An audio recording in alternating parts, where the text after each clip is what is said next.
Tuned in to Guardian Radio, your source for Destiny news, tips, and chatter. Sit back, relax, and embrace your destiny. Welcome everyone to Guardian Radio, the first and longest running Destiny podcast on the net. I am your host, Mark Turcotte, and joining me this week from inside his closet, my morning fire team brother, K-Dub. K-Dub, what's up? I am inside a closet. What's up, boys? Man, I'm really excited to have Swain on. And, you know, I was watching the Oscars last night. Anybody watch the Oscars last night? No. I was watching. No? Okay. So I was watching the Oscars last night, and they were doing the red carpet, and it brought me back to, man, when we went to LA and did the D2 reveal. The red carpet was ridiculous. I was taking pictures. We were doing the whole thing, and had a great time. It was an amazing event. I posted a couple things last night on Twitter. By the way, there was a pillow that would look exactly like a Destiny 2 shader. You saw that? Yeah, I saw that, man. That was great. But so it brought me back to, man, you know what? When was the first time I hung out with Swain? And it was that night. And that night I was chilling with Deej, and me and Deej were hanging out. We were talking and stuff. And Swain came up and said, Swain, bro, I got to buy you a drink. I was like, what do you want? And so out of all of the things that he wants in the history of the world, he could have said anything, right? He says, Swain, what did you say? An old fashioned. An old fashioned. Nice. Homeboy, with the bitters and everything? Is that with the bitters and all that? The bitters and the cherry and the fucking old thing. Nice. I looked at Deej and I go, he just ordered an old fashioned, and Deej just shook his head like, come on, man. Oh, that's sweet. But if any of you don't know, Swain is a chef, and he is experienced in a higher culture of food and drink. And the only reason that I even know what an old fashioned is because you're old fashioned. 2 years as a fuck you. He's a little old, I spent 2 years as a bartender, and I had to make that shit. So the funny thing is, that was a hilarious thing. I love it, and I'm so glad to have Swain here, man. It's good stuff. He's good people. I love him. That's great. Yeah, no doubt, man. Well, let's move on here, guys. Of course, Sean, our Mesa Sean from the Heart of Queen. Sean, what's up, man? What's going on, guys? Yeah, you know, I had a ton of fun playing Destiny last week. That Nightfall strike scoring, they nailed it. They nailed it in the fun factor. Nightfalls are fun again. We spent hours just to get that, 60,000 threshold, and we spent more hours configuring weapons, like trying to get higher and higher and higher, and it kept us wanting to keep playing over and over. The negative Nancy's right away, of course. Well, what's the point? There's no loot. That's coming down the road. So for me, I think it's going to be a slam dunk, I think, once they add in strike-specific loot, and I hope they make it hard to get. I was thinking with the 3 tiers of emblems per strike, more than likely, because they're testing the waters right now with regards to the scoring for each particular strike. Obviously when we saw the numbers, people can go just cheese the lost sector and boost their score basically like that. But once they add loot, I think we're going to be in good shape for Nightfalls every week, and that folks. We'll be talking about it here in a little bit, Sean. Definitely, man. Let's do it for sure. And finally, here, obviously, you heard his voice already. Our special guest this week from Crucible Radio, a man who I pulled away from watching the Star Wars or the series finale of Star Wars Rebels. My Star Wars brother in arms, Swain. What's up, Swain? How you doing, man? Hey guys, what's up? How are you? No, man, glad to have you here, dude.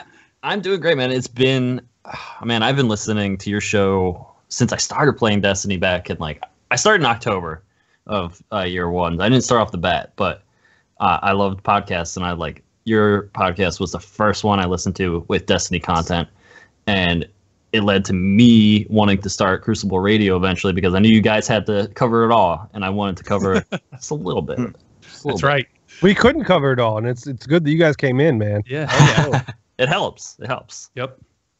Well, yeah, dude, we're glad to have you here. Obviously, we have lots to talk about this week. What's up, everybody here tuning into the show over on Twitch, twitch.tv/Guardian Radio. We do the show live every Monday night there for now, although we may be moving elsewhere. So tune in next week. We'll give you guys some details on that.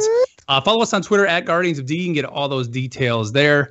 And of course, if you're tuning in on Sean's YouTube channel, youtube.com/Mesa Sean, you can catch a show every week on Wednesdays. You can see the archived version there. But lots to talk about this week, guys. Let's just move on here because we got to jump into. We got some Nightfall scoring to talk about. We have some Crucible to talk about, of course, with Swain here, and even some more. So let's move on here to our first segment, our new segment that we call Dispatches from the Traveler. All right. Well, guys, let's jump in here. I want to jump into the Nightfall scoring because I think that is, obviously the big news this week. This launched with Destiny Update 1.1.3. And, I don't know about you guys, I saw a lot of people playing this week that I hadn't seen in a while. You see some of the big streamers were hopping on, at least kind of during that initial phase.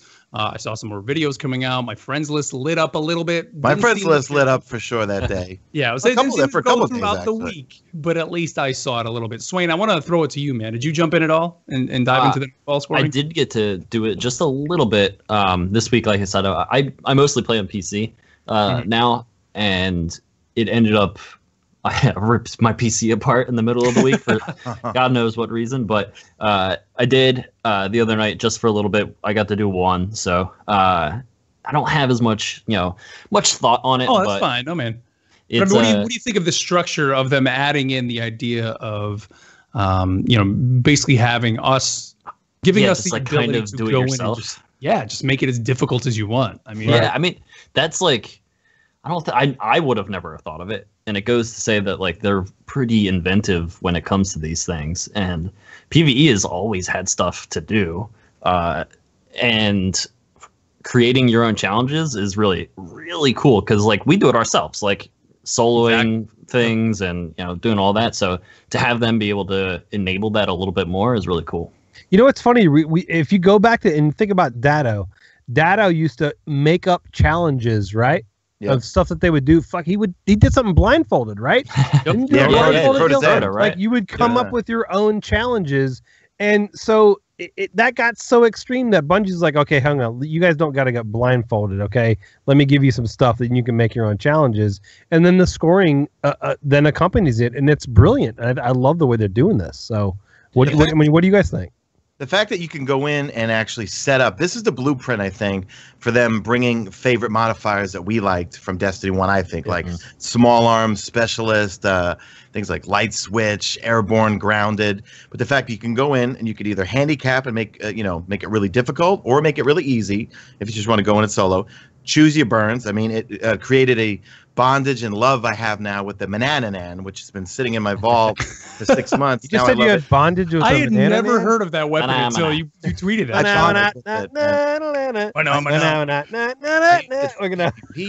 I re-rolled it like several times to get range on it. It reloads fast. It's so good in PvP.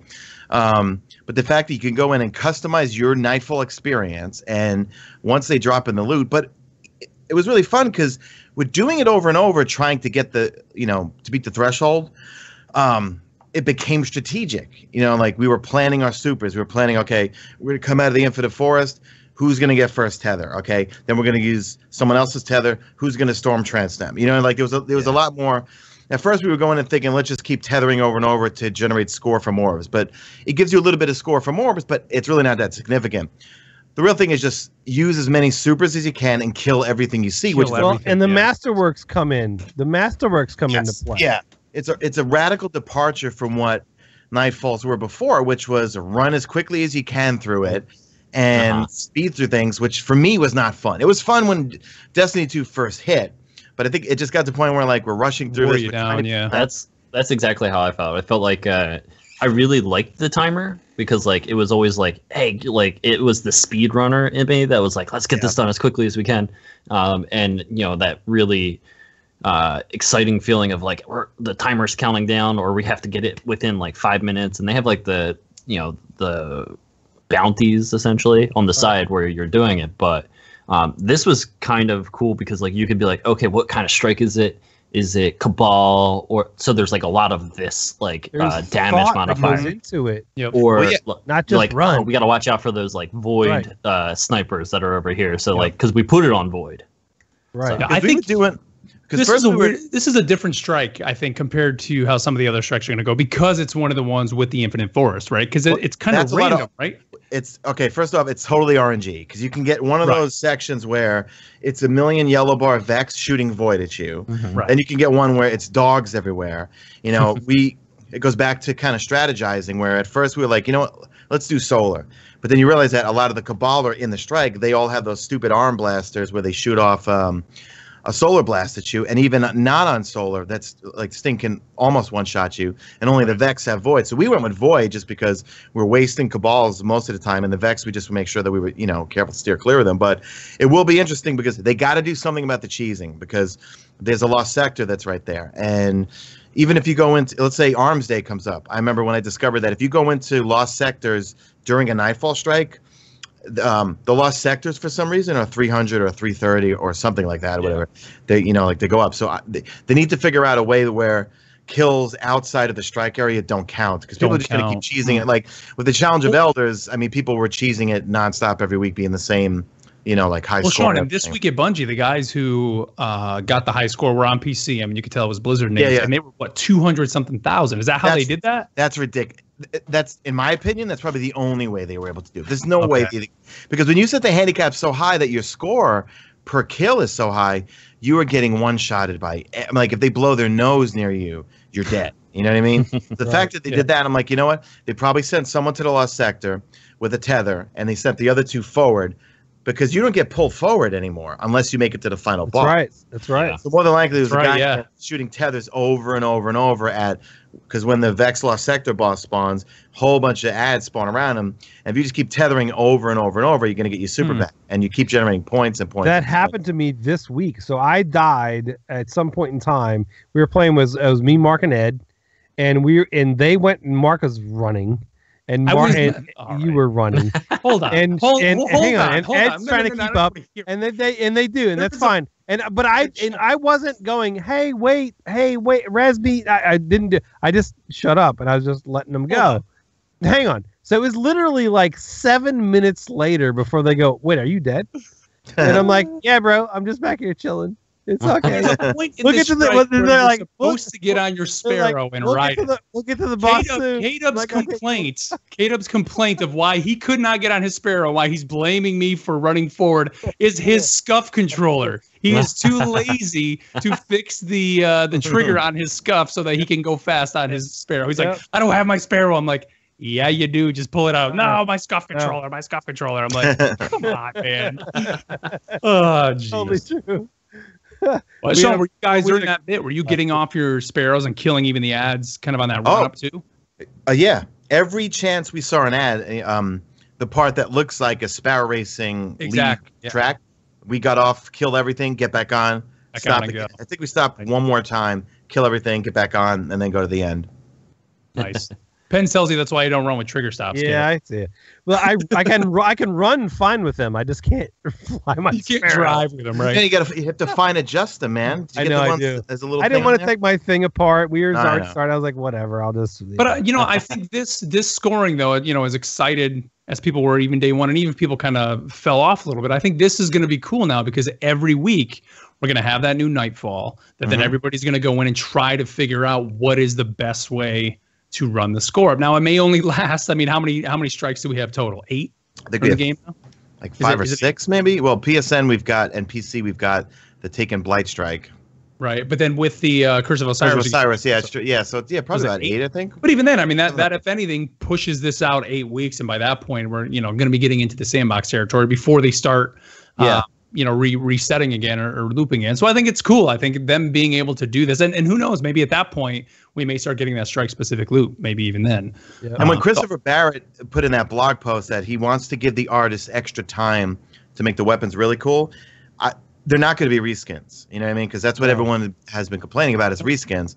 More than likely, these are all going to be really unique, probably strike-themed weapons. And they haven't said armor just yet. He did use the word weapons. Okay, so I hope it's armor and weapons, and I hope it's strike-specific stuff, which means every time that strike comes up, and make it difficult to get. You know what I mean? Because we complained about Destiny 2. We had everything within the first, just I think like it should be really hard to get, but it should be like guaranteed at a certain point.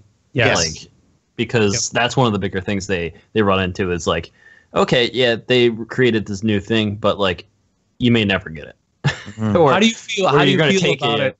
About 8 them weeks. giving tokens, let's say, and then you buy it from a vendor. if you do it a bunch. Kind of like they do with the raid armor. You know, it's like, oh crap, I didn't get the chest piece, but I run the raid enough, I get enough tokens, then I can buy it. Ah, man, I don't know if it's like a ridiculous amount of like Zavala tokens, that would be cool because like I don't think they need to introduce any more tokens. True. Yeah. That'd be another thing where they like more tokens. I have more tokens coming out my ears, right? And I remember that being one of the biggest problems with vanilla Destiny was people were just like, there's so many currencies and so many things. Like, if you were a new player coming in, you had no clue. Like, okay, you need your Glimmer, you need your Vanguard tokens. Now you got Crucible ones, and yeah, it's all over the place. But like I said, I think this is a great step, a great first start, and they're open to putting on the burns. I mean, I saw that was one of the things a lot of people were saying, like, why are there no modifiers on the just standard Nightfall? Personally, I hope they introduce some of that stuff, but the fact that they're telling you run it one time, Get the challenge card. and then go ahead and do what you want. Yeah, like if they start making what we can add even crazier, throw in things like grounded or, what were some of the other Daybreak was, of course, the fun one at the end. Give us the ability to do that. So even if you don't want to go in for the score, you just want to put on a crazy modifier with your buddies and just run through the strike. I think it would be neat if they did that. I'd really like to see those weapons just be like the weapons you can get, be like strike specific. So if you go back into that Nightfall in the future, you're just like really good at it. So it's like, it takes down Vex Minotaurs really fast or something like that, like really relates to that strike. Strike and location specific stuff has always been hugely popular with the community, and they're getting back to that, and we're going to read some of that here coming in a bit, but that's a huge thing. Like how many times did we go run different strikes because you needed a certain helm or you wanted a certain gun or whatever it was. Imago Loop. The skeleton keys were really cool. Yes, that was just amazing, and that's the kind of thing that Bungie needs to, and they are, I think, needs to get back to really giving us that carrot, and I think we're getting there, and we're gonna build this community again. I think there's lots of carrots coming up. There are, there definitely really are. Yeah, I agree. All right. Anything else on the Nightfalls, guys? I like it. We're good there, right? Yep. Let's talk about New Monarchy winning yet again. Oh, the man. third faction rally. It's because they have the coolest armor. Yeah. They do. I got to admit, the coolest ghost shell, the coolest ship, the coolest Sparrow. My question is, what do they have to do to get a future War Cult win? Give them better weapons and better armor. I think the armor looks silly compared to New Monarchy. I even went dead orbit on 2 characters. I think the future War Cult thing is like, there's a person that like there's a lid for every pot.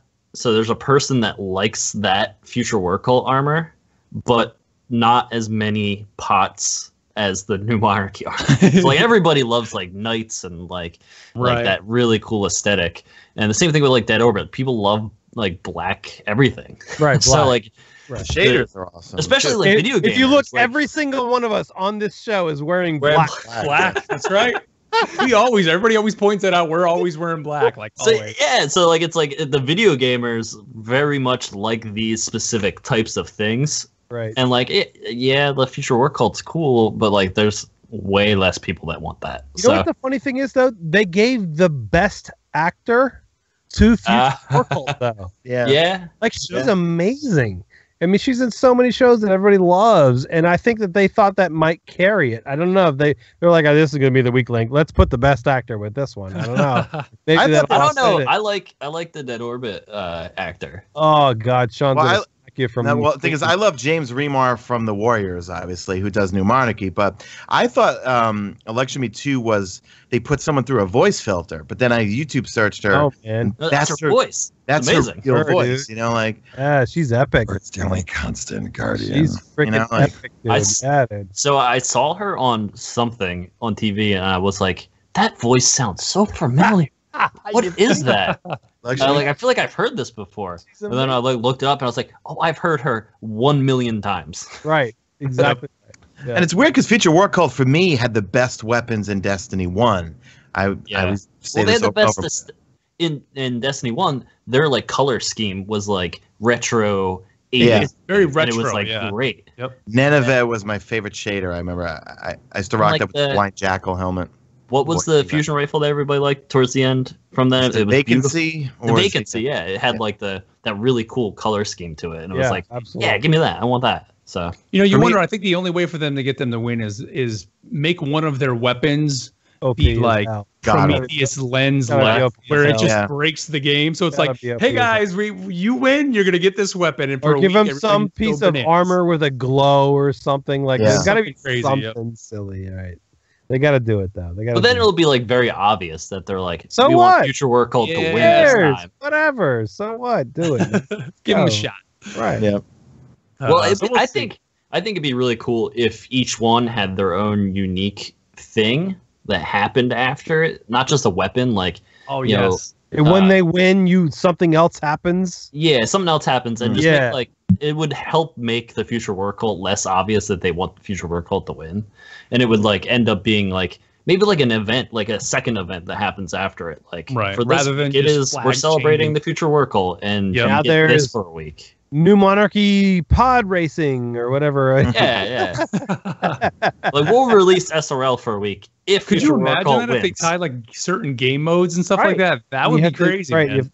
So now your Sparrow Racing is New Monarchy related, whatever. Like, 3v3 skirmish is coming back if Future War Cult wins. Right. Play the heck out of all three characters. And you can only play. And you can only play. And you can only play in that event if you are aligned with that faction. Can you imagine that? If they had like a PvP type thing that you could only play in if you were aligned with the correct faction? Oh man! Then your other character would be locked down if you didn't pledge allegiance to it. That's some snap. That's kind of cool. That's a great idea. Or even like even a social space. Even like you had the the lighthouse in Destiny 1.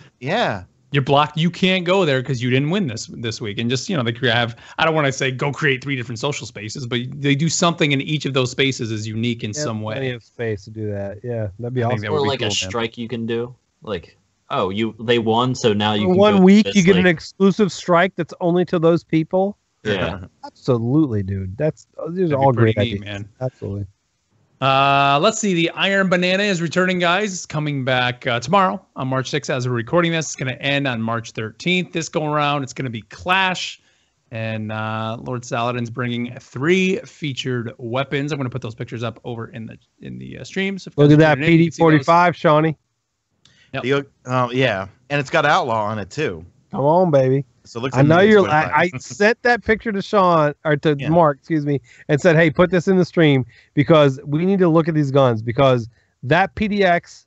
I knew you're gonna love that. That looks like a scathe lock on the bottom. It does, right? yeah.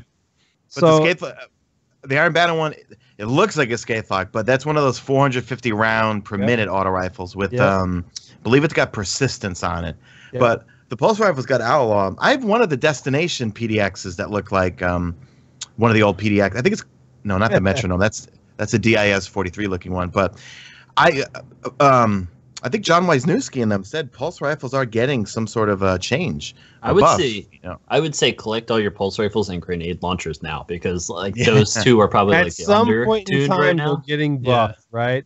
Because nobody's using grenade launchers, and even over in the chat, Penn says "sigh grenade launcher." Why? Just why? I have some friends. At some point in time, that stuff is going to come back and bite you. It's the reason that I have vault space issues. Is because I don't trust Bungie. Because the meta changes so much that as soon as I delete that stuff, it's going to come back. Comes back and it's the greatest thing ever. And I'm like, I just deleted that. What the hell? And now I don't have that grenade launcher anymore. So it's the reason that I have vault space issues. But you're absolutely right. You guys they're going to buff them, man. And I just want to see what the meta is going to be like once they start implementing these changes. I have one weird controversial question I want to ask Swain. Swain, what would you think if they were to reduce Guardian health a little bit? Do you think that would help with the team shooting? Do you think it would make it feel like Destiny 1? Do you like where Guardian health is right now? What's your thoughts on that? I feel like Guardian health is pretty good where it is because it's been consistent across. I'm pretty sure it's the same as D1, right? It's a little long. It's a little like a little bit more, but the TTK is a little longer, and I don't know if that's due to our health or the guns not doing as much damage. Yeah, I think it's a little bit of everything that makes up D2. And I just, the PvP will benefit a lot once like things become more quick as far as like the update that they're doing to like movement speed. Like as soon as like people can move quicker, like the movement around the map will be quicker and people will be able to close on other people. And I think they need to increase some of these, like give some of these guns a faster kill, and that'll make up for like less health. Okay. So like, like, I get yelled at on Twitter when I say like I want a faster time to kill, and they're like, "Dude, this isn't Call of Duty." I'm like, "No, I'm not trying to make it Call of Duty." True, but I remember in Destiny 1, like Cauldron, I could catch 2 people sleeping, and with Mida, if I was good enough, which I'm not, I could take them 2 out. But in Destiny 2, if I come around the corner with the Nameless Midnight or Mida or my Manananan, I'm gonna take one of them down to near low health, and then him and his friend are both gonna kill me. You know what I mean? So it's like doubles really like the Crimson doubles really illustrated like what I think would be amazing. Like like if it took out the 2 other people that come at you from the other side. So like you never had to like turn your head and be like, oh, I can have to worry about these 2 over here. Right. You can just focus on the 2 that are there, and it felt really like all the buffs that would pop up make you faster. Like it felt really good, and it felt like you could just like you can have those moments where you're like, go in, I'm gonna rush in, get these 2 kills real quick, and then like we're gonna rotate around and get them as they spawn back. Let me ask you a question. So we look, I shouldn't say we. I'm gonna say Mark and I. As far as we hated Crimson doubles last year, right? Mm-hmm. It was awful. to us, because we suck. But what? No. Not so much that, is because there was a meta where people were just jumping off the map, and it was Thorn was back in town. And Thorn, and there was so many things that were like.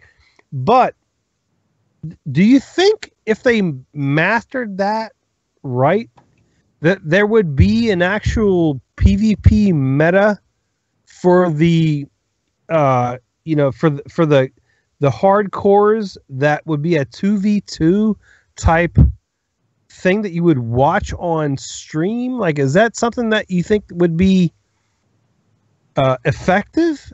I don't know. They're like, I always thought that the 3-person, because fours are the the concrete, right? Everybody wants to do 4s, and Bungie went to 4s because of the feedback from the community. But do you think that those 2s in the right format would be something that would be credible? Yeah, I mean, anything less, I think, is a little bit more exciting. 4 feels like you can have like 2 people like kind of work in tandem across the whole map, and 2 people is enough like team shotting to really take someone down fast. So you're just like seeing these people like spread out into 2 different areas and kind of circle around. But when there was like, I loved 3s. 3s was great because you had me too. There's always like you could always take one out and you could do 2 them and like have 3v2. Like right. And then you could always like, if you got you got 2 kills, you could like force spawns and kind of move all around and get into the right positions to get people like to catch off guard. So and if you think about that, the game that we play is a 3-person game. I mean, your fire team is 3 people. Yeah, it only makes sense. Why have we not had that already? Like a 3v3. I think they just wanted to have like, this is what we're doing. Like, that's what we're going to do. We're going to base all these things around it. It's 4. I mean, they can't do everything. I mean, obviously they can't do everything, but I'm just sitting here like spitballing, and I'm thinking, wait a minute. We have fire teams of 3 and everything that we do in this game, other than the raid where you have 6s. Why not have a 3v3 PvP list? Yeah. Why does my fire team not just go into 3s? That's logical. I would love to see, when all the changes come, see how it affects everything, because 4 could be really cool once you can have those moments where you as a player can take down 3 people if you're smart. So like your movement is good, you can get like a quick kill on one person, get an ability kill on another, and make that crazy play on the 3rd person. And then like that, you still have that 4th person come back to the fight or something. It's it's something that we'll have to see how it works with their changes because I can't imagine it. Well, speaking of PvP changes, Derek Carroll in the This Week at Bungie gave us a little insight into what's coming with 1.1.4. And here's some of the highlights that he said. He said the Iron Banner is going back to the old school Crucible. They're going to change it. So they're increasing the team size to 6v6. So again, this is not tomorrow's Iron I like Banner. that change. I like that. Next month, 1.1.4, back to 6v6. Match time limit, 12 minutes. Score limit, 125. And the respawn time is 7. He also said that all control zones are going to start off neutral. Control zones will take slightly longer to capture by default. And that additional Guardians, a max of 3 in a zone, increases the capture speed, which... Why they ever got rid of that? I like that. I like just one person having like it. Never like you never run into someone in the wild that knows it because like you'll get off the point and they'll be like, "Where are you going?" And it's like, "No, you can do it. Like you stay there. I'm going to go this way." So like I get it. It doesn't make like it accentuates playing with your friends when you're on comms. Yep. Yeah, it's just easier to like hold it down. Like you can like, all right, you stay on the point. I'm gonna go watch all these angles so that we don't get like rushed and wiped off the point by a Nova bomb. But honestly, that could be it being faster. Like make everybody stand in one spot. Right. Is this new? The Guardians participating in a capture get more super energy? That was never even in D1, was it? Well, you still get super energy. See, I cap flags even if there's someone else on there now because I get a little bit of super energy. Right. Okay. I don't know if they're going to increase that amount of super energy. Who knows? More super energy, so you are going to get more than normal. Yeah. Yeah. That's another way of them introducing more supers. Because I went back to D1 like about a month ago to get some footage, and in one game of Control, I had 4 Nova bombs, whereas in a game of Destiny 2 now, because I'm average at best, I'll get 1 Nova bomb. You know. Yeah. Right. So I think that's a good way of everybody increasing supers, definitely. What's Wayne? I was gonna say that's what everybody likes is having their super. Yeah. As many times as you can. Well, the you know, and again, let's go back to why is it different? Why is it different now than it was before? Because the community asked for it, and so ability spam, right? Right, exactly. You don't have to be skilled. You can just throw grenades and abilities, and you don't have to use your primary. And blah, blah, blah, blah, blah, blah, blah, blah, blah. And now you've got 2 primaries and you still hate it. All right. I really had trouble adapting to not being able to melee someone like to death. Yes. Just You're like talking one to 2 titans, bro. So I'm like running in. I'm like, I'm a melee. Oh crap! And then it's just like this punch off where like we're sitting there, like, right. You're and like I'm not as fast as that hunter. You're like, just like 9 punches back and forth. Wait, I should have just freaking shot you. On Sunday's video, I got into a boxing match with a hunter. It took me 3 Warlock melees to take this thing out. And you just hear my friend just burst into laughter because he died right next to me. And he was like... watching you like... He just watched He's watching this thing and he's just like, you look like you were beating it, you know, because like, obviously the movements, because I had fading aspects on, obviously. You know, so it's like the character just, you know, like just moves in over and over and stuff. But I think that's kind of silly. I mean, like, granted, I hated being shoulder charged all the time, but I kind of feel like I should be killed when I get shoulder charged. You know what I mean? Yeah. You know, like, if they get close enough and land it on me, I should die, but I don't know. Let's see. He also says Rumble, of course, making its return with no excuses, no complications, and absolutely no points for assists. You get a single point when you get a kill, just like the golden age of video games. And this time they've increased it to 8.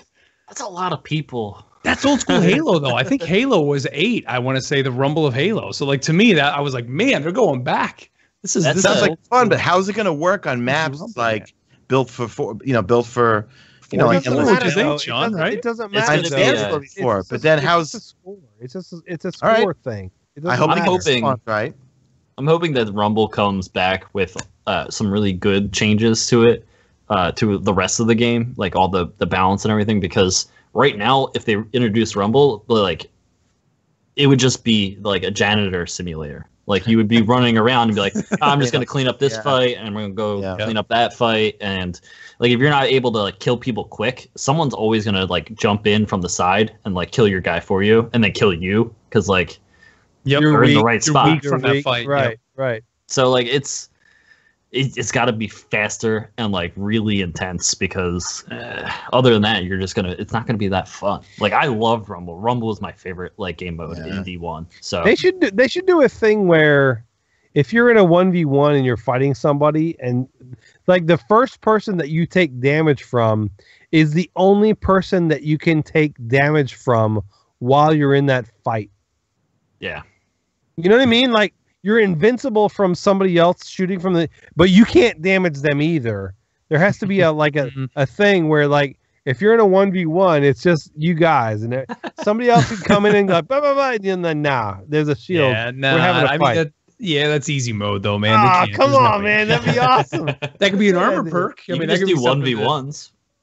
Or 1v1s. Yeah, just do straight up 1v1s. That's right. The going back to the other thing though, what we talked about before with like the ability and not being able to like one shot someone. I think it's like going back to doubles. I really like doubles how you kept getting them. Like, I would give up having that one strong one if I could have my grenade and my melee all the time. Like, just like constantly recharging them and using them more than I do now. We would love that, right? Yeah. Swain, what do you think about the maps when 6v6 Iron Banner comes back? How do you think it's going to play with the current maps that we have? Or do you think they're going to have to introduce new maps to accommodate 6v6? I think there's certain maps that would do just fine.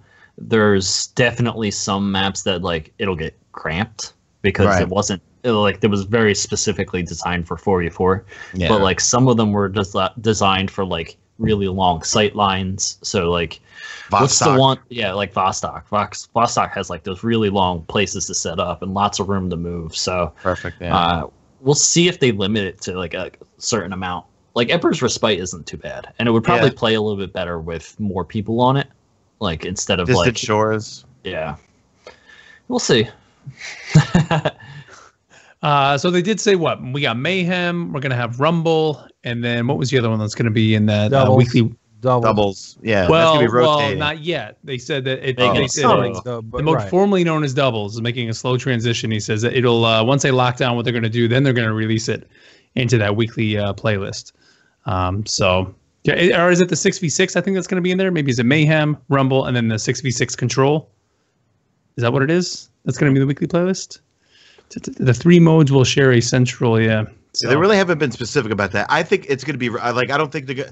I think we're not going to have Rumble and Mayhem in the same week. Like 1 week it might be Mayhem. No, we're not. No. It's going to be okay. Rotating. And that's what they said. Doubles is going to come when they lock it down. Says they like the way it played, but they think it could use a little bit more love, which could be like what you were just saying, Swain. Maybe it is. Maybe they're going to increase melee and grenade. See what happens, Mark, when I don't put everything in the rundown. You don't know. See what happens. Fired. Fired. I did see a lot of people that were upset about the fact that it's going to rotate through because everybody has their favorite mode. Like, they will all want it here all the time. So, like, especially Rumble. Rumble is one of those things that like everybody would love. I would love to have it around permanently. Like, it would be great. But like, Swain, the reason we need Rumble is because of the current meta.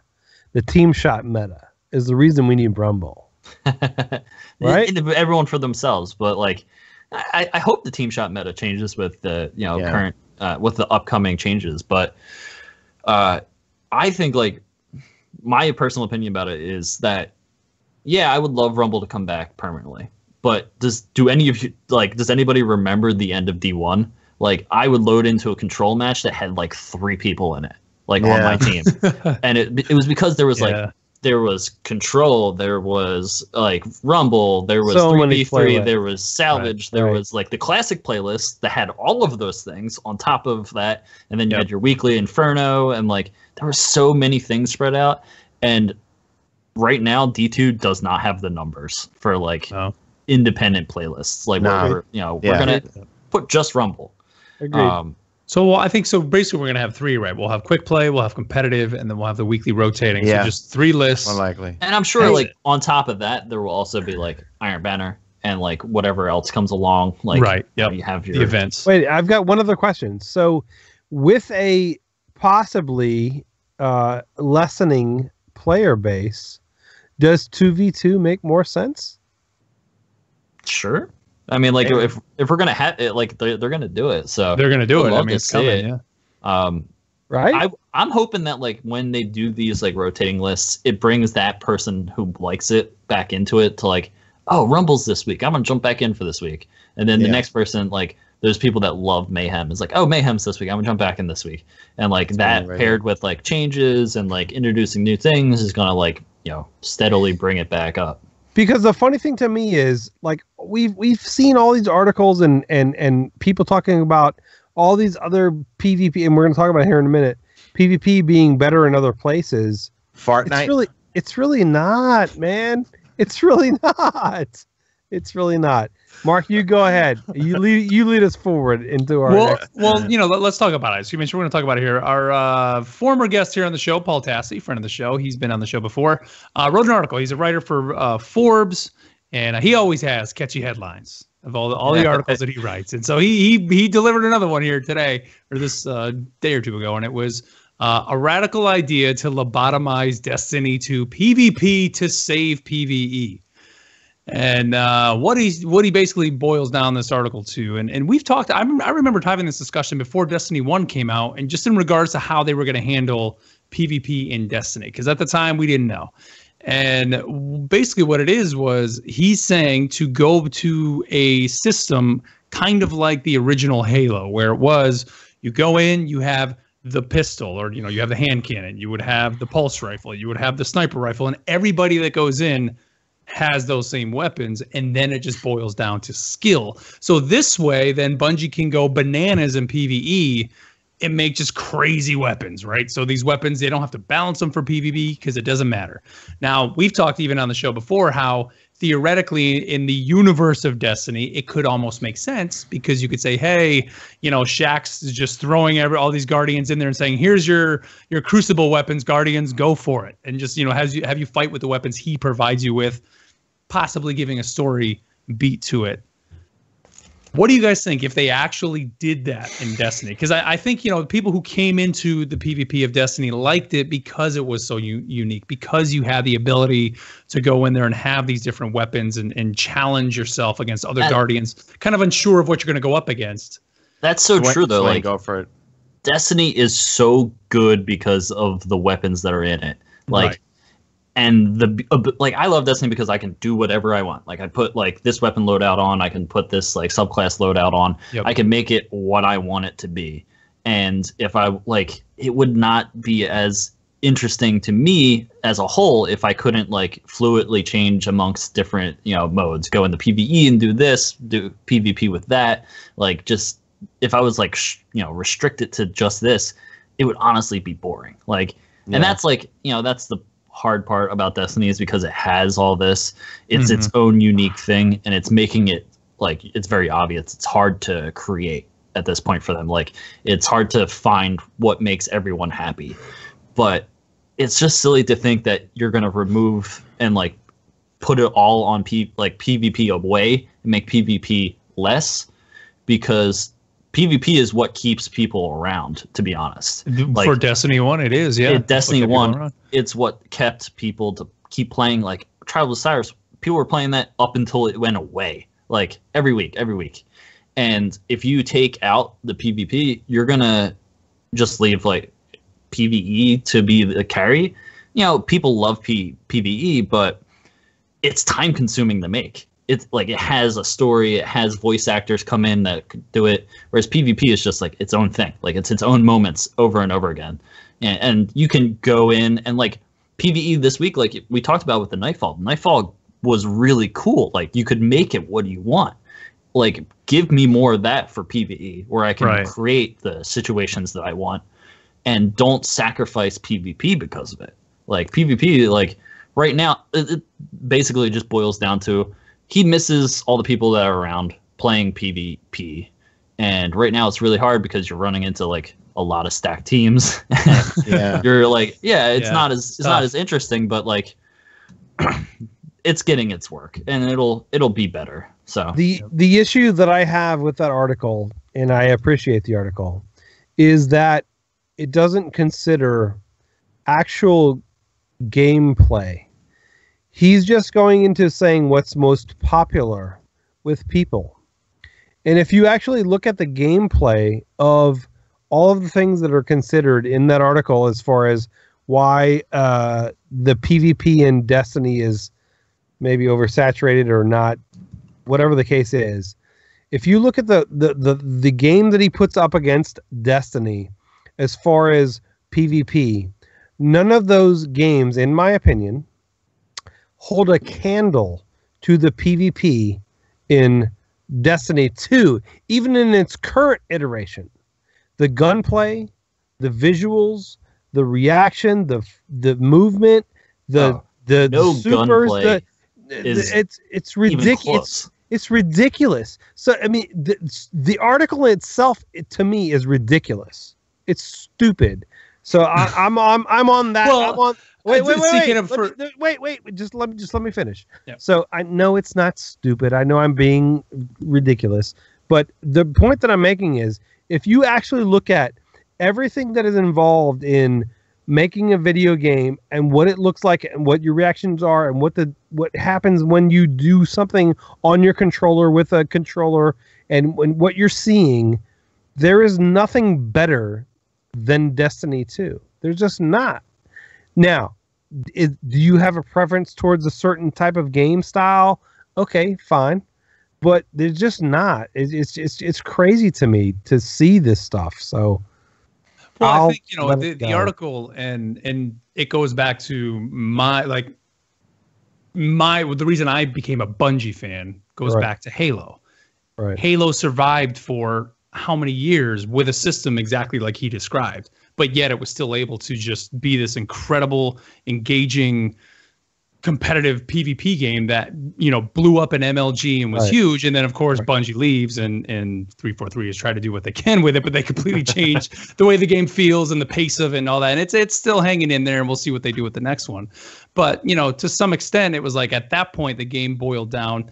And I mean, Swain, I'm not a huge Crucible guy just to begin with, so I'm sure you could even comment more on it. But like, to me, Halo back then was much more skill based, I'm going to say. And the reason I say that, it was because then it really boiled down to I wasn't strapped by the RNG of did I get that god roll gun of whatever. It was, we're going to play a game of chess, we're both on the same map, we know what the map is, let's go. Which is so weird. But it's to a me. Different style, right? It's a different type. I mean, let me ask you guys, what in your opinion, all four of you, or three of you, I'm four, fine, all three of you, what's the greatest PvP game, shooter game?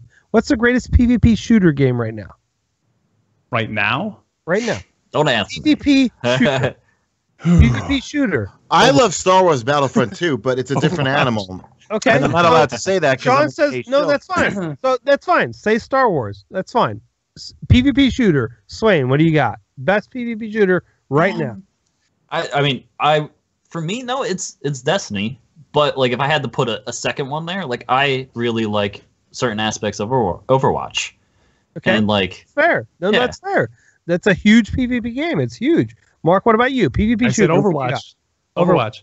Okay, fine. So now, that being said, if you go play those games, you go play Overwatch, if you're not epically awesome at it, you are going to get wrecked, right? Right? Nope. Am I right? Nope. Oh, come on. Because the matchmaking is perfect in Blizzard. Blizzard has that shit nailed, dude. Blizzard's been doing it for so long. Matching with the right people, man. That's the way that game is built. I'll say this about it, though, is like PvP in Destiny is just like, I don't know. I can't imagine it being different. Like, I can't imagine, like, I think even Paul Tassi wrote an article, like, make a Fortnite version of Destiny. Like, no, don't do that. Battle like, Royale Destiny. I don't want that. I want the gameplay that comes with Destiny. Right, no, right.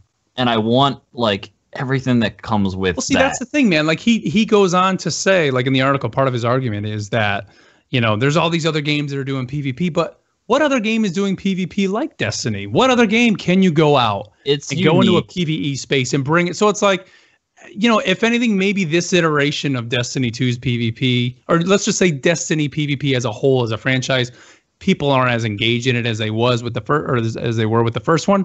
They're working on it. It's gonna get there, man. Just like we've been saying, and Sean, you say it every time. Like the base game that's here is a great game. It's only gonna get better. And the funny part is what you're saying, don't change Mark. Destiny. Like, you know, They just forget. The funny part, wait, Sean, I'm going to send it to you. The funny part about what you're saying, Sean, Mark, is that even with the flaws, it's still one of the top games out. It's fun. It's fun, man. Like, I'm not going to say it's one of the top. I'm just going to say it's fun, man. It's one of the most fun games out there. Right. No, it's just like people, because I say this all the time, that people forget, and I don't want to use the word train wreck, but Destiny 1 for the first year before the Taken King came out was a mess. You know what I mean? And, like, I kind of chuckle when people say that Curse of Osiris was such a failure and had no content. Do you realize what the Dark Below had? It had 5 or 4 story missions, 2 strikes, 2 to 3 PvP maps, and that was it. The story alone in Curse of Osiris was hands down way more. It's bigger than the entire expansion for the Dark Below.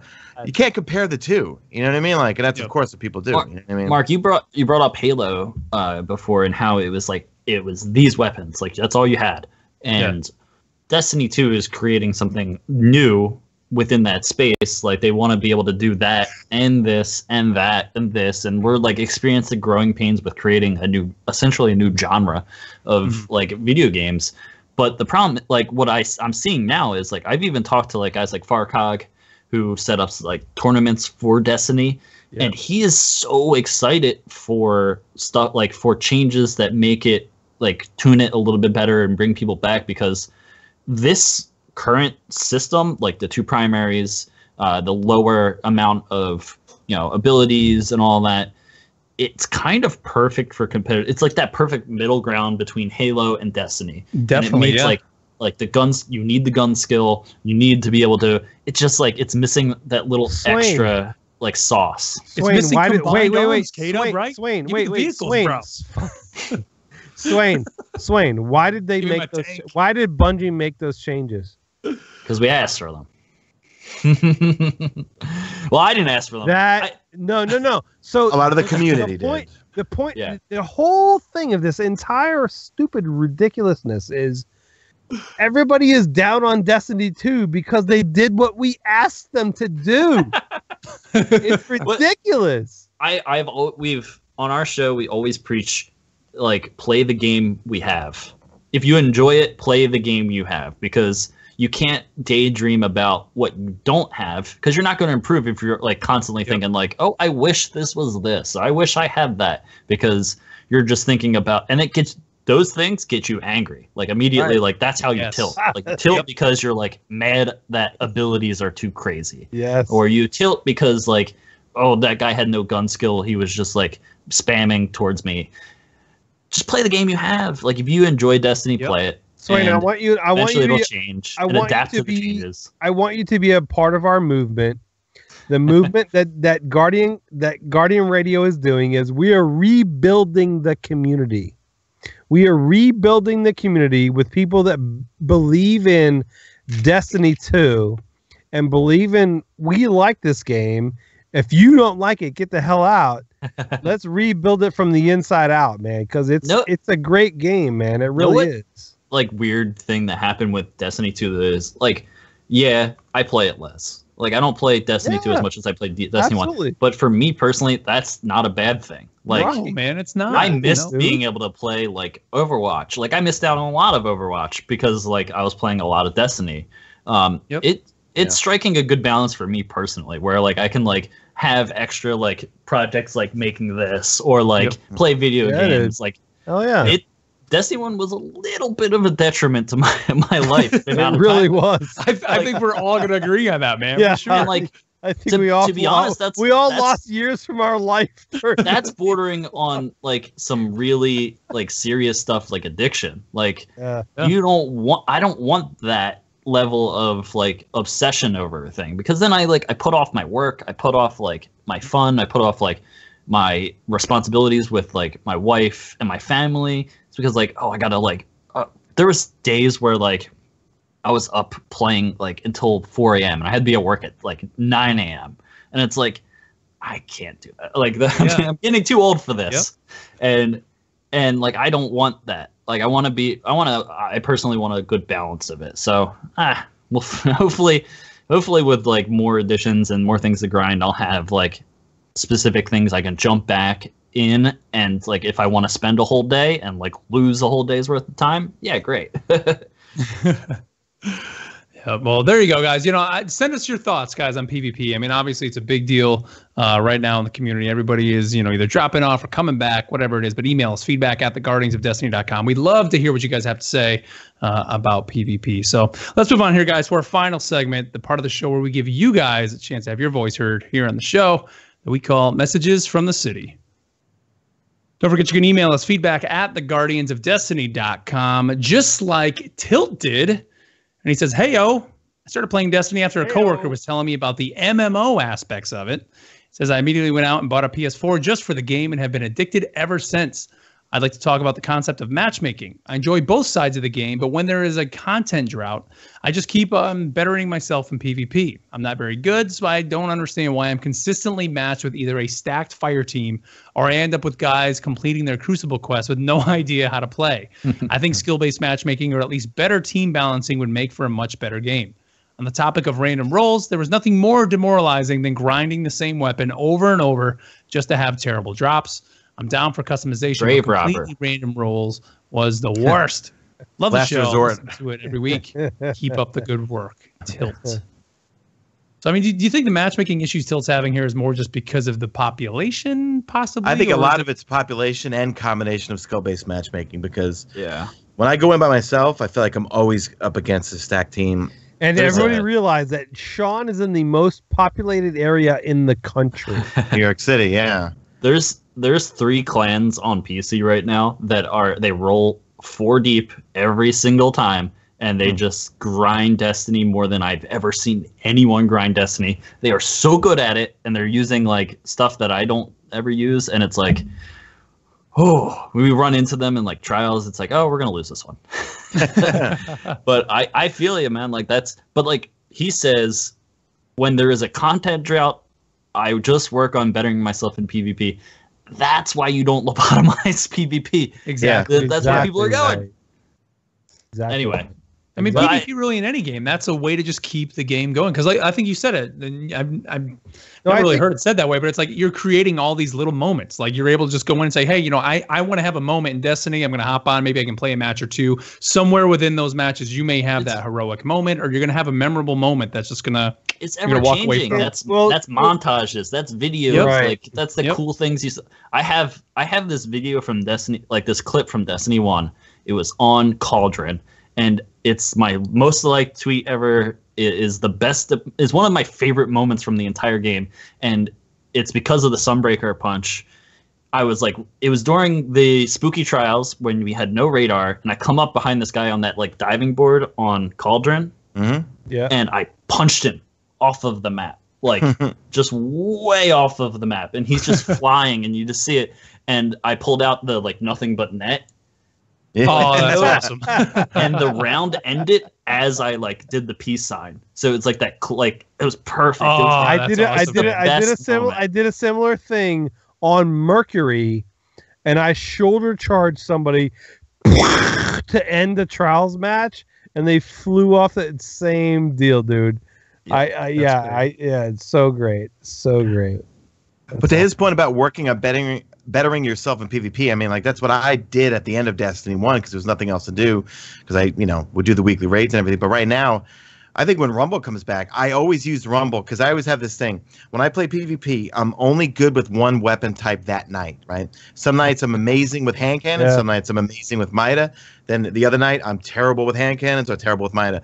So Rumble coming back for me is going to be a great thing because it's the first thing I'll go in to figure out, all right, is it going to be a scout rifle night? Is it because right now I'm all about the Manananan and Mida, but I'm terrible with Origin Story or Urals right now. But there could be other nights. So I'll go into Rumble. I'll be able to test, okay, what's working for me, then go into the other, like quick Yeah. playlists and stuff. Or And warm his up. comment about random rolls, listen, man, I'm a big proponent. I want random rolls to come back or a mod system that is similar to it or somehow because that kept people playing. You know what I mean? Yeah. I the gotta mod say, system is the way. I to gotta go. say, yes, I agree with Swain.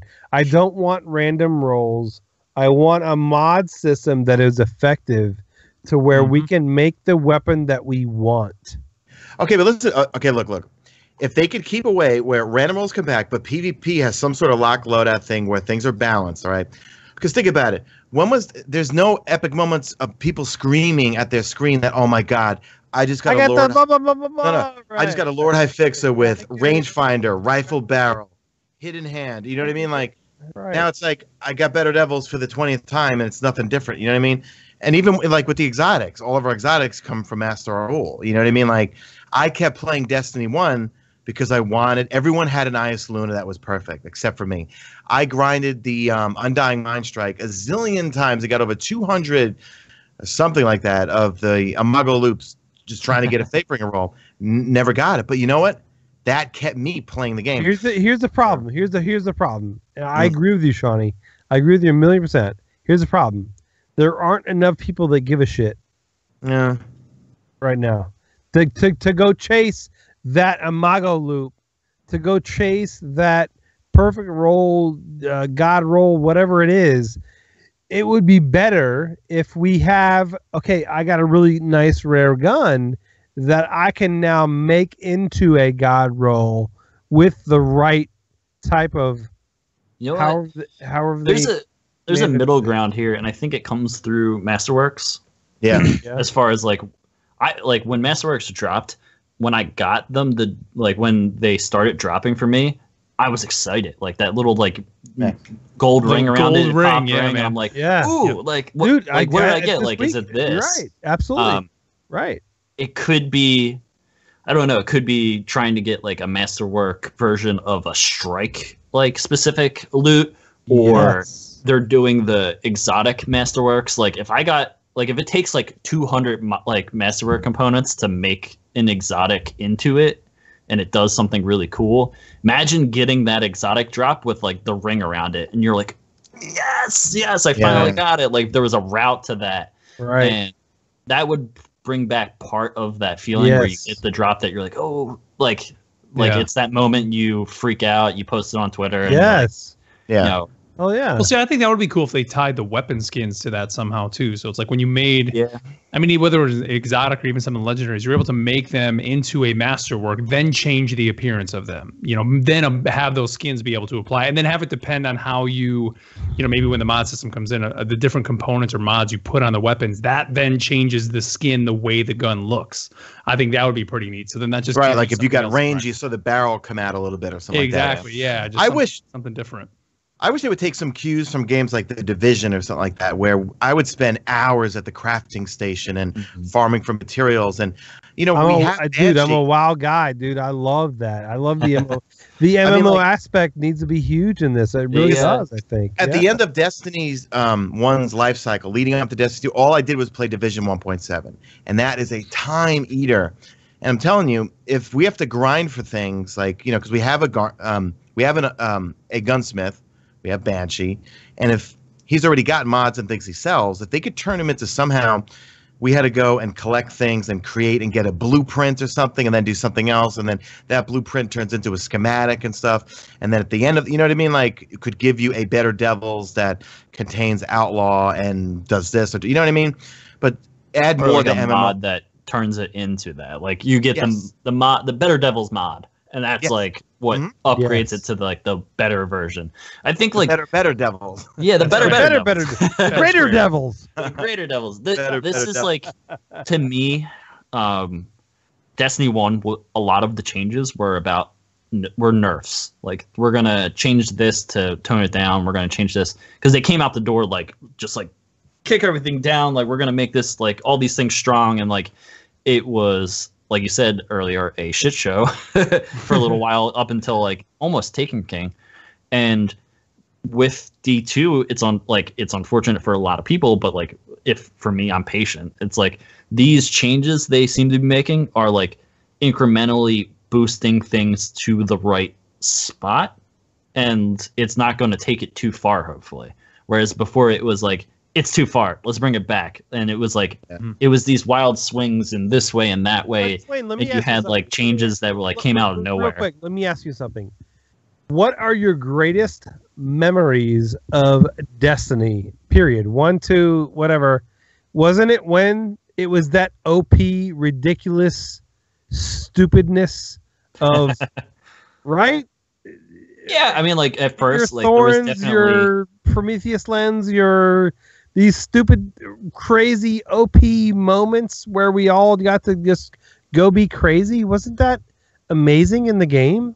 I think we get a little taste of that through Mayhem. So like, yeah, that's fun. It doesn't necessarily apply to guns, which I think I'm not saying it all at all times, but I mean, every once in a while. I agree. Like the game, don't you like the game to be broken every once in a while? Honestly, I mean, we talked about this a lot on the show, and it's like the most fun that we've ever had in the game is when it's slightly broken for a bit. Yeah, right? Sure. I mean, there's hopefully with some increased exotic tuning, like we can have some of those. Like exotics probably are the best place to make those big swings. Yes. Like make this exotic hand kind of crazy for a little bit, and then come back and make this exotic auto rifle crazy. Sorry, we did that too much. Let's back it down now. But we had fun for a week, just being stupid, right? Yeah. Well, this leads me back to Overwatch. Currently, it's like it's a really boiled down version of like metas. Like the meta, they have a really strong hold over whatever the meta is currently in their game. So they specifically add things crazy to one character for a little while, and then everybody's using it and enjoying it, and that feels like really fun. Like you said, like you have those moments where it's like crazy and you're all fighting over one hero. Right. I think that could be really cool in Destiny if they had good control over it. Like before, I think it was just like, let's go on to this next email because kind of what he mentions is something kind of along these lines. So this next email comes to us from Boogie Shakes. And he says, hey guys, I was listening to the show last week and you guys made me think of a great idea for D2. We all loved when Prometheus Lens was OP and everyone was running around playing laser tag. What if with every weekly reset, they had a buffed weapon or weapon type? So say 1 week they had a buff on all submachine guns and it was across all D2, including the Nightfall, Raid, Crucible, etc. And the next week it would maybe be snipers, or they could even buff a single exotic weapon, just like Prometheus was, just for the week. He says, I think it would be a lot of fun and it would keep things fresh and would have you using weapons you normally wouldn't. Think of how many people would come back every week to see what the weapon was. It would change the gameplay a ton. Says, love the show, listen every Tuesday. I used to have a favorite racing class, but now enjoy all of them for all their exciting differences. Boogie Shakes on PS4 and Xbox. I love awesome idea, right? Just so that you have that one super powered weapon, whether it's a class or a weapon, for that short time, and people go bananas with it, and then the next week you move on to something else.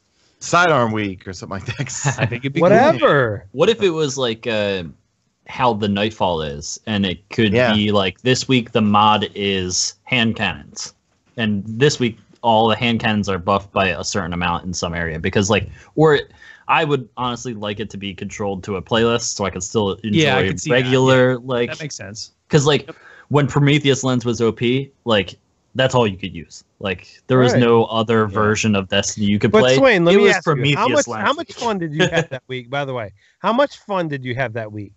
It was fun. But like there was definitely moments for me where I was like, I just want a regular PvP game. Like let me get in like at least one. And hopefully, like you'd load into it and be like, everybody's using Prometheus. Like, it's gonna be the same. I have no choice.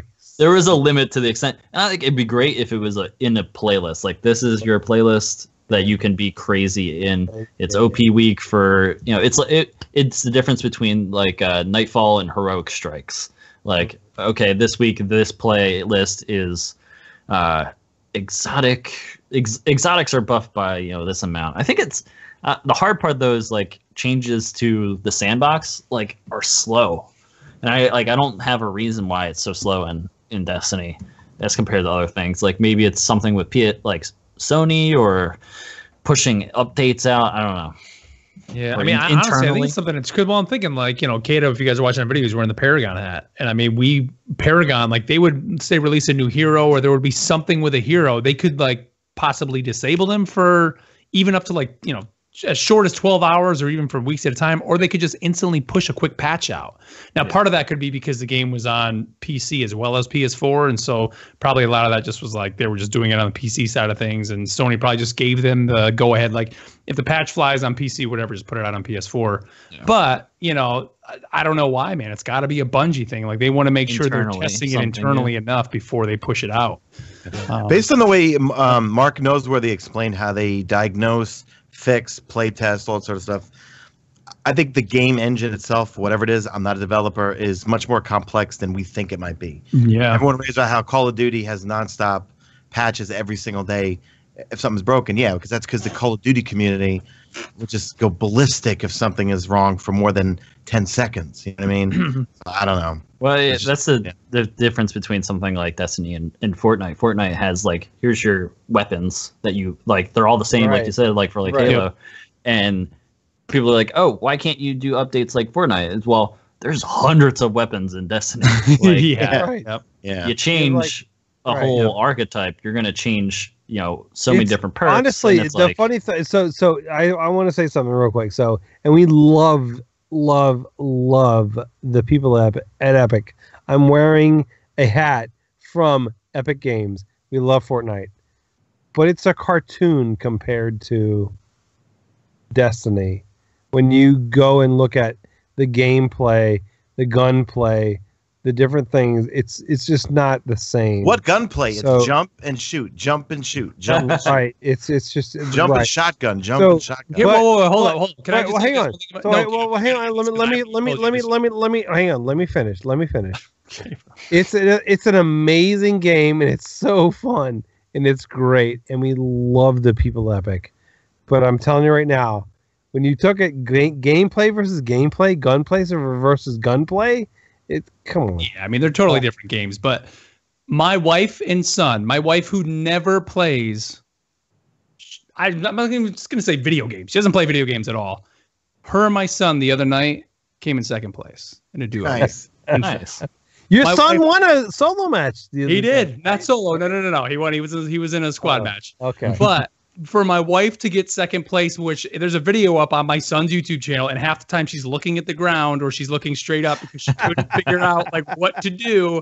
They came in second place in Fortnite. So if that tells you anything about Fortnite, there you go. Which I enjoy Fortnite. I do. I play with my kids. They enjoy playing it. It's fun.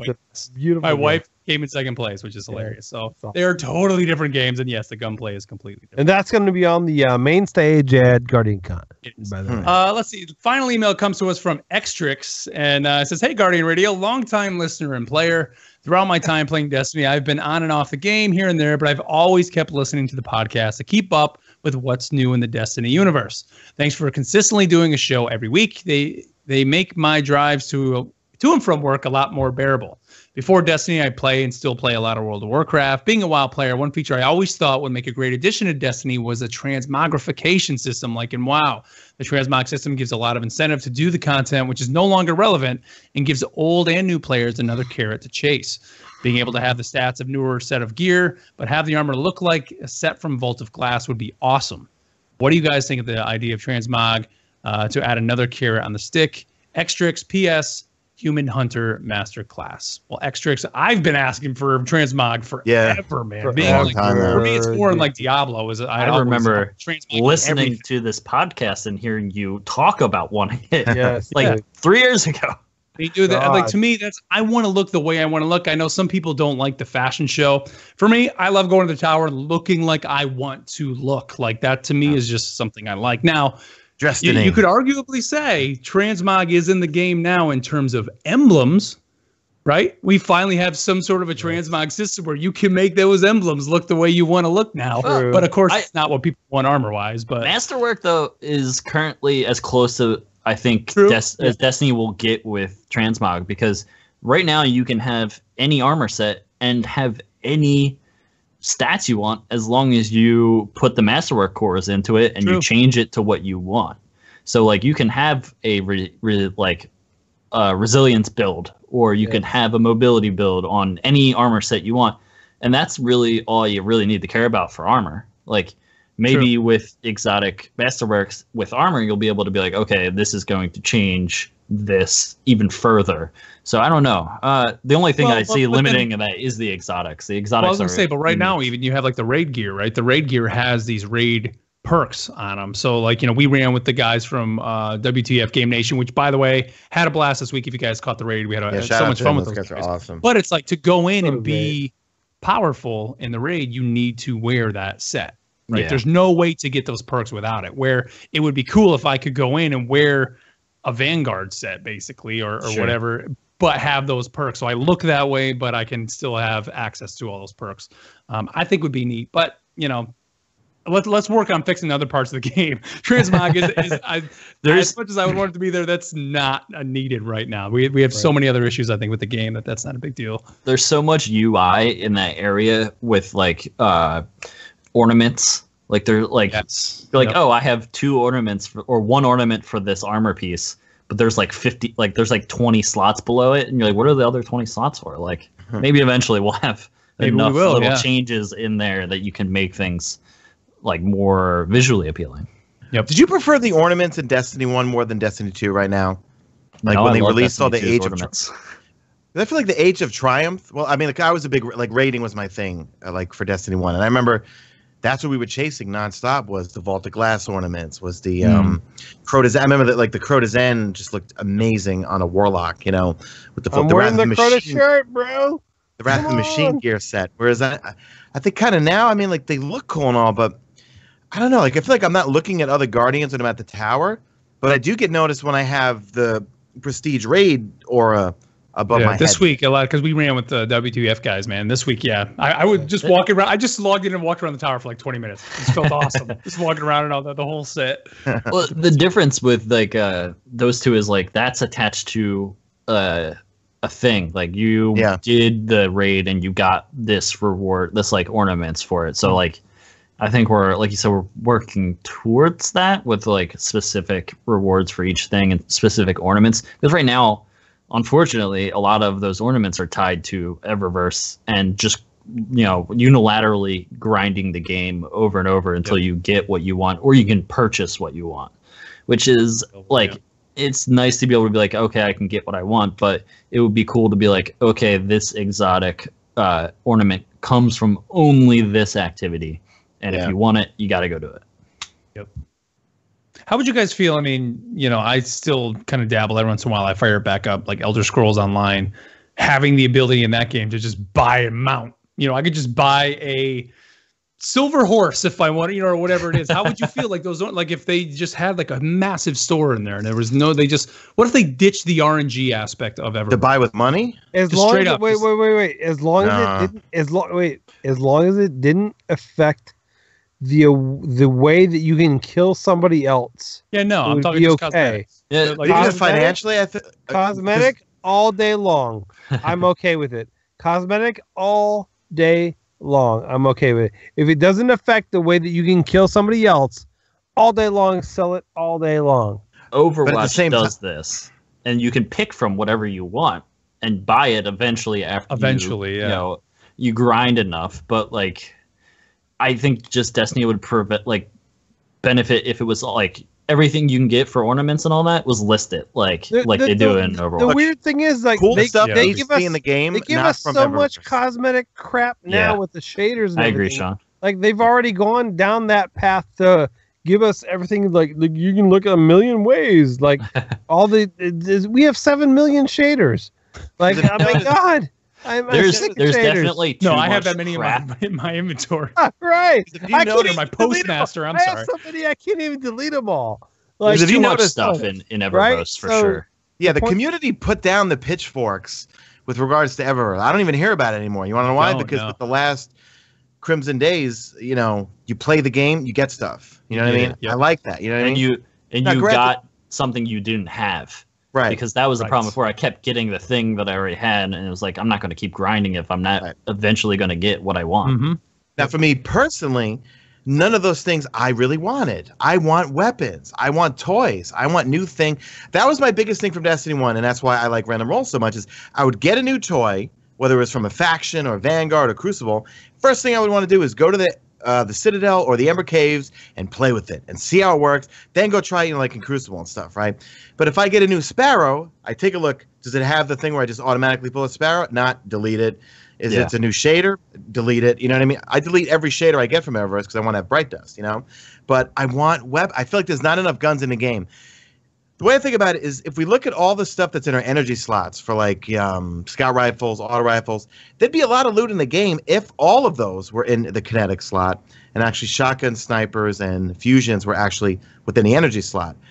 Then there would be a lot of loot in the game. I think, and Swain, I want to get your feedback on this before we start to wrap up. They mentioned that they want to bring back more of the hero moments with snipers, fusions, shotguns, right? If they make more power ammo available, you're going to get idiots like me who run around with noob tubes the whole time. What would you think if they did this? If they put some certain snipers, shotguns, and fusions in an energy slot, but had it limited in PvP where it was just like Destiny 1. You had to grab a green crate or you got to grab a crate every whatever seconds.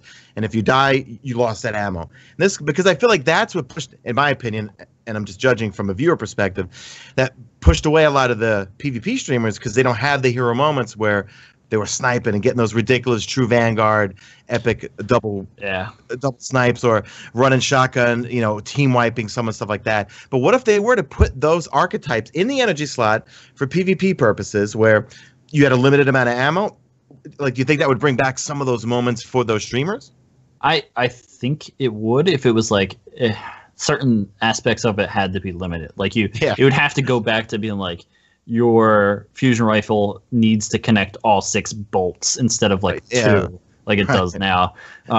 Or like this sniper is unwieldy. You're gonna have to like be really good to get a good headshot with this. I never really liked the ammo management. Like you had to like run around. I had to like stand by this box. It takes you out of like the moment, or you miss it and you miss out on it entirely. Or you die and you lose it. Like I like where energy slot has now. You always have ammo. You don't have to like go to a box. The only box that pops up is the power, and you like if you want it, you have to be there to get it, and you have to be the only one that gets it. Right. How many times I get pushed off from that, and I was like, "You motherfucker!" Yes. Sorry. No, what Swain said was, "You need to be there." And you need to be the only person that's there to get it. I was playing all weekend, and so many times I go to my friend Chris. I'm like, this son of a, like. And that's your moment. Like, those moments come from those things. Because that's a big battle. Because it is. That becomes another battle inside of the Crucible. The big battle. Yeah. Who's going to get that crate? It becomes a huge deal. Tactically, it's a huge deal. I think it would be like. It would be really simple if there was no rockets in that slot. Rockets are the go-to. Why wouldn't you pick rockets? Because it's almost guaranteed kills. Yeah, exactly, man. Yep. Yeah. If they weren't there, you could just increase the amount of power ammo that dropped everywhere, and someone can go, or at one crate, like everybody can get it again. And then you would have those moments, but they would all be in the power. Like you would have your fusion rifles, you would have your snipers, and it would be like neat. It's unfortunate now you have to be like, okay, well, we're gonna have to put some back into energy slots to create this. Like, I don't. It's complicated. Like I don't want this. I don't. It goes back to hey, it's not so easy to make video games. Video games are hard. We're having a hard time discussing this. Can you imagine being in a boardroom in a meeting with Bungie, trying to take feedback from the internet, feedback from their analytics based in the game of for what's all being you used people on Twitter that say how easy this shit is, and then trying to put together an action plan to then, because if you look at John Wisniewski and all the Twitter feeds, they're play testing the hell out of this next update, and it looks like it's going to be a lot of fun. I mean, I'm definitely looking forward to it. That was one of the biggest things in D1, and I agree. I miss it. Like I sniped so much for a while, and I got really good at it. And I distinctly remember this moment arguing with a member of the community about sniper rifles, and this is the one I remember vividly, and it's why we're in the situation we're in now, where it's like it happens less.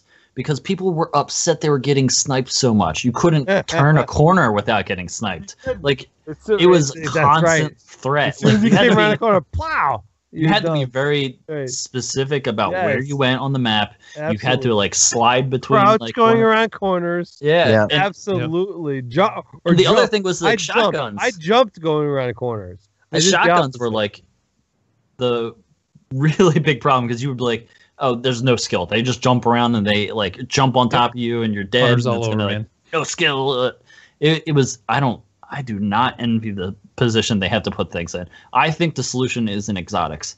You put exotics in those secondary slots that represent fusion rifles, that represent snipers. Make them the perfect version of it. Like make it so that the sniper is really snappy. It can get like has super amounts of aim assist, and it's like the perfect decision for someone that wants that experience.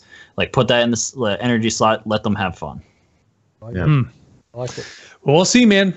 Well, you know, what 1.1.4 coming at least March 26th. So we'll see kind of what those changes bring. And then, of course, the big... Wait, is that the big sandbox? When is that? Is that the one at the end of March? March 27th. March 27th is going to be. Yeah. Yeah, so it's going to be interesting, man, to see kind of how that all plays out. But thanks for those emails, guys. Remember, email us feedback@theguardiansofdestiny.com. We love hearing your thoughts. And again, keep the show going with content, man. You guys have been great. Hey, these last Swain, few I got to weeks. say real quick before we wrap up, congrats to your Eagles, dog. Yes. Congrats, Eagles. Eagles, dog. I'm still. Congrats to your Eagles, I made it a point dog. in our Discord that I'm going to mention it every week, at least once, Yeah, dude. until the NFL comes I'm back. so happy for you, bro. I'm so happy for you. I still can't believe it. If you guys don't know what I'm talking about, the Philadelphia Eagles won the freaking Super Bowl. For the and first Swain time is ever. a Philly man. And Crazy. That's awesome. It's so great. I'm so I want happy. to say, I remember even preseason talking to you on Twitter, Swain, and you Oh. saying something. I'm like, oh man, week 6, whenever it was Carolina played Philly. I'm like, we'll see week 6. Ha ha ha. Thinking like, there ain't no way Philly's going anywhere. They win the friggin' Super Bowl. Yep. Ridiculous. So, well, Swain, man, thanks so much for coming on the show. Give everybody the plugs. We didn't even really talk about it that much in the beginning, but you know, I'm sure many people know you're from Crucible Radio, but give them the whole rundown, man. Where can they find you on Twitter? Find the show? All that They good stuff. can find the show at Crucible Radio pretty much just everywhere. Like crucibleradio.com, Crucible Radio on Twitter. Fun fact. Hang on. Don't go Oh. anywhere. Let's start. Wait. Your Eagles bought me this watch. I am Swainstache _CR on Twitter. That's where I put most of my stuff. So Yeah. Swainstache Awesome. on Twitter. On Yeah, I Twitch. can hear. Your Eagles bought Awesome, me this man. watch. It's Invicta, beautiful watch. Nice. Your Eagles Right. bought me that. Always bet on the Eagles. I placed a small wager on the Eagles on the Super Bowl. So thank you very much. Sean, you got anything here at the end, man, you want to throw out? No, it's the usual. I'll be streaming a lot more now because now I stream the Nightfalls. I do the reset video on Tuesdays, stream the Nightfall afterwards, and then I usually try to play with WTF Game Nation, help them out with some of their raid carries because they stream on Twitch and I stream on YouTube, and it's a lot of fun because they're raid pros and Man, they're Yeah. awesome too. They're and I really stream, great. yeah, so I stream on YouTube at Mesa Sean, and I'm also Twitter at Mesa Sean too. Awesome. Well, all right, everyone. Well, thank you for tuning into the show. However you're tuning in, whether it's through iTunes, through Twitch, through Sean's YouTube channel, youtube.com/Mesa Sean, or wherever. Thank you guys so much. And with that, we'll catch you next time. Later. Death Drones. Death Drone Swain.